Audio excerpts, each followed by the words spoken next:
دعا قبول نہ ہوتی ہو تو کیا کریں؟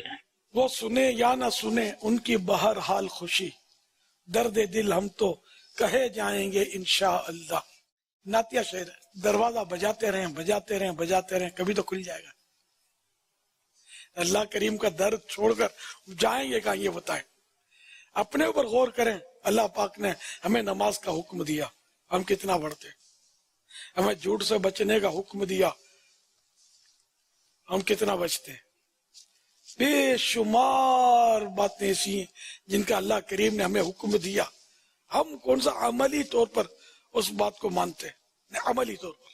اور کوئی ایک دعا اللہ تعالیٰ نے ہماری بظاہر قبول نہیں کی، ہم نے جو چاہا وہ نہیں ہوا، اب یہ کہ آپ پیسے باہر ہو رہے۔ نبی پاک صلی اللہ تعالی علیہ وآلہ وسلم نے فرمایا، اللہ پاک جب کسی بندے سے محبت فرماتا ہے تو اسے آزمائش میں مبتلا فرماتا ہے تاکہ اس کا گریہ سنے، یعنی اس کا رونا سنے۔ اس کی شرح میں حضرت علامہ عبد الرؤف مناوی رحمت اللہ علیہ فرماتے ہیں، اللہ پاک جب کسی بندے سے خیر یعنی بلائی کا ارادہ فرماتا ہے تو بیماری، غم، تنگی وغیرہ کے ساتھ اس کو آزماتا ہے تاکہ بندے کی گریہ اوزاری یعنی رونا، مچلنا، تڑپنا، آہوزاری اور دعا میں مبالغہ سنے، اور دعائیں کرے اللہ کی بارگاہ میں، اور بندے کو جود و کرم کی صفت عطا فرمائے۔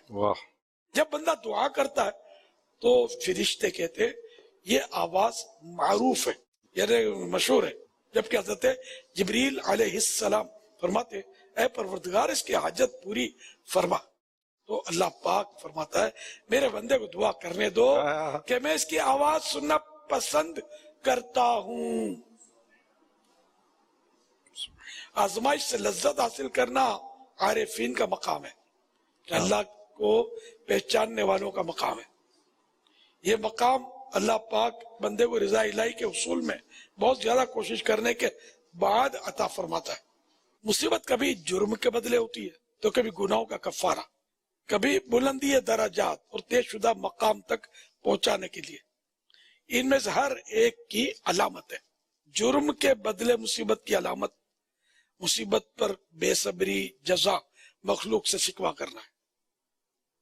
مصیبت گناہوں کا کفارہ ہونے کی علامت یعنی نشانی، مصیبت پر صبر کرنا، شکوہ و جزا نے ہاں ہو نہ کرنا، اور مصیبت کو بدن پر ہلکا جاننا ہے۔ مصیبت بلندی درجات کے لیے ہونے کی علامت، اس مصیبت پر راضی اور مطمئن رہنا، بدن اور دل میں اسے ہلکا سمجھنا ہے۔ سبحان اللہ، کتنی پیاری تقسیم ہے، سبحان اللہ۔